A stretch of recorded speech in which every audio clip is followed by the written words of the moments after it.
समधी जी, दहेज के सामान की पर्ची पर साइन कर दीजिए।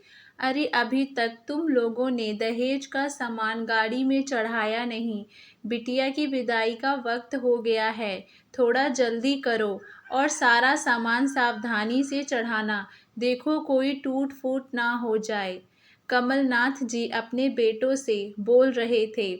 आज उनकी बिटिया सोनम की शादी थी और अब विदाई का समय हो रहा था, पर उससे पहले दहेज का सामान गाड़ी में भी चढ़ाना था, तो अपने बेटों को निर्देश दे रहे थे।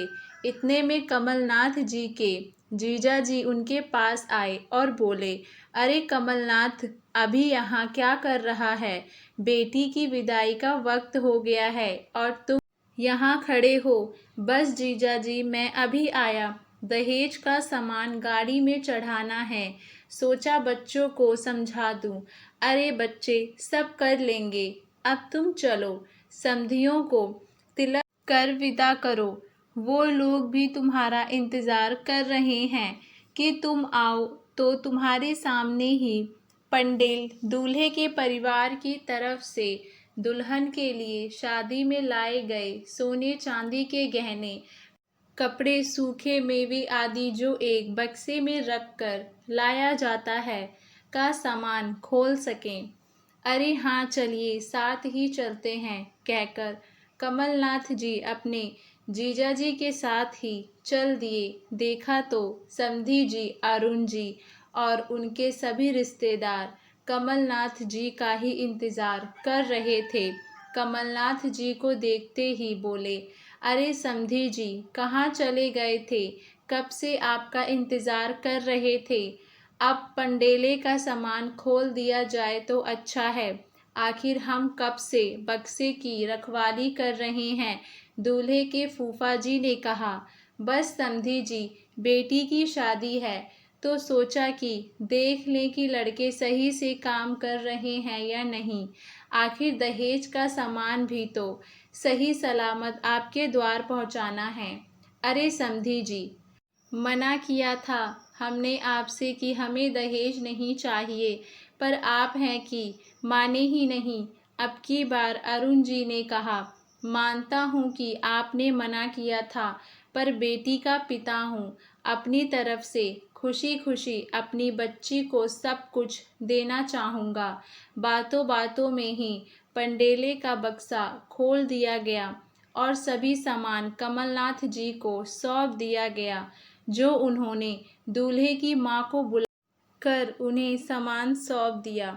उनके बाद आई कन्यादान और दहेज की बात। कमलनाथ जी ने कन्यादान में आए हुए गहनों की एक पर्ची, साथ ही साथ उन्होंने क्या क्या गहने चढ़ाए हैं और दहेज में क्या क्या सामान दिया है, उसकी पर्ची बनाकर अरुण जी को सौंप दी।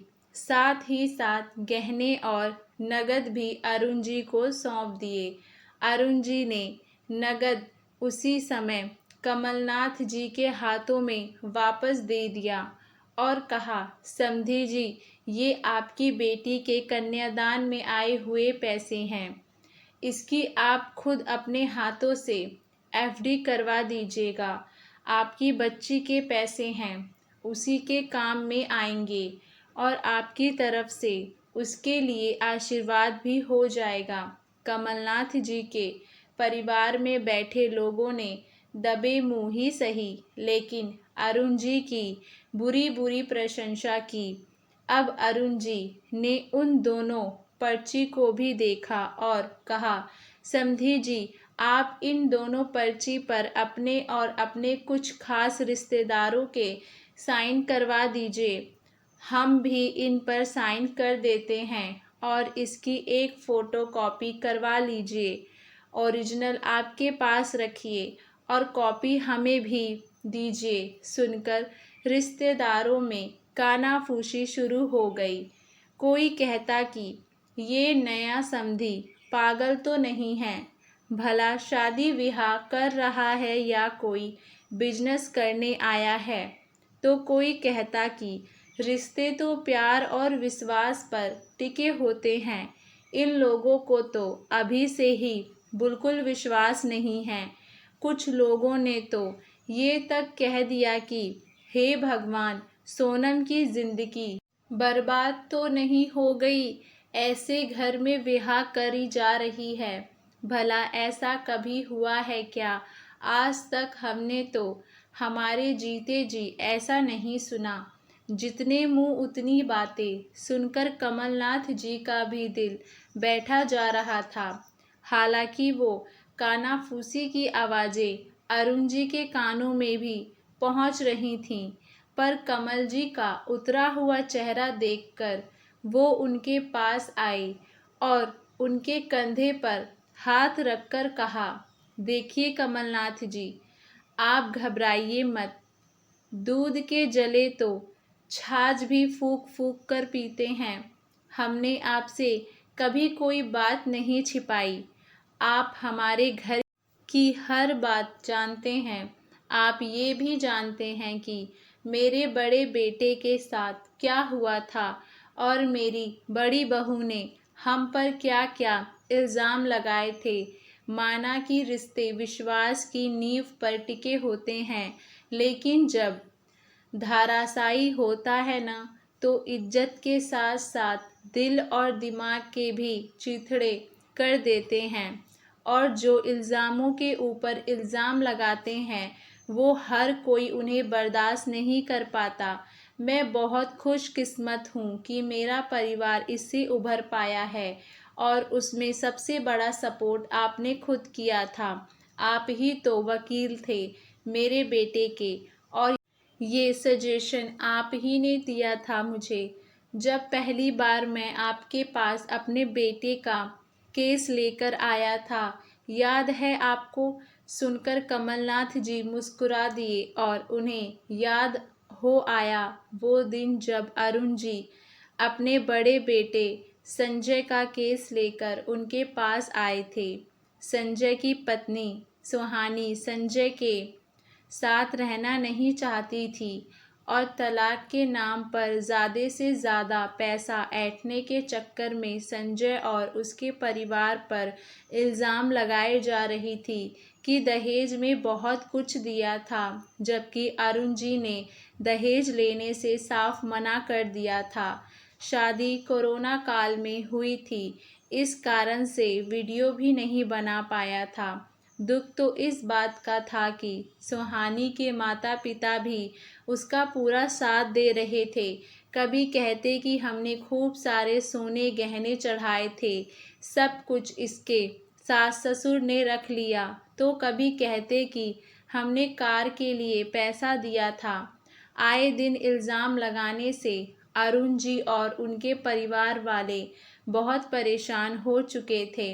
अरुण जी की पत्नी को काफ़ी दिनों तक बीमार भी रही थीं। कमलनाथ जी वकील थे तो उनका केस कमलनाथ जी ने ही देखा था। वकील होने के नाते इतना तो उन्हें समझ आ ही गया था कि अरुण जी झूठ नहीं बोल रहे हैं और काफ़ी सिद्धांतवादी भी हैं। वो तो सुहानी के रिश्तेदारों ने ही उसके खिलाफ गवाही दे दी। इस कारण से सस्ते में निपट गया। उसी दौरान वे अरुण जी के छोटे बेटे सुनय से मिले और उन्हें अपनी सोनम के लिए सुनय पसंद आ गया। खैर ये सब याद आने के बाद उन्होंने पर्ची लेकर उस पर साइन कर दिए। सब लोग हैरानी से कमलनाथ जी की तरफ देख रहे थे, जो अपने नए समधी का समर्थन कर रहे थे, पर किसी ने कुछ कहा नहीं। कमलनाथ जी के कुछ खास रिश्तेदारों ने अरुण जी और उनके कुछ खास रिश्तेदारों ने पर्चियों पर साइन किए। फिर उनकी फ़ोटोकॉपी कराकर फ़ोटोकॉपी अरुण जी को दे दी और ओरिजिनल अपने पास रख ली। कुछ देर बाद हुआ सोनम की विदाई भी हो गई। दोस्तों, मुझे नहीं पता कि अरुण जी का ये फैसला सही था या गलत। पहली चीज़ तो दहेज लेना ही गलत होता है, पर माफ़ करना दोस्तों, ये रीत इतनी जल्दी समाज से हटने वाली नहीं है। पर आज की स्थिति को देखते हुए कमलनाथ जी और अरुण जी का फैसला बिल्कुल सही लगा। ठीक है, सिक्के के दो पहलू होते हैं।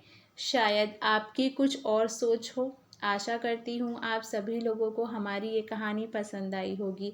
आप लोगों की इस कहानी को लेकर क्या राय है, हमें नीचे कमेंट बॉक्स में अपनी राय ज़रूर बताइए और हमारे चैनल वानी वॉइस को लाइक शेयर सब्सक्राइब करना ना भूलें।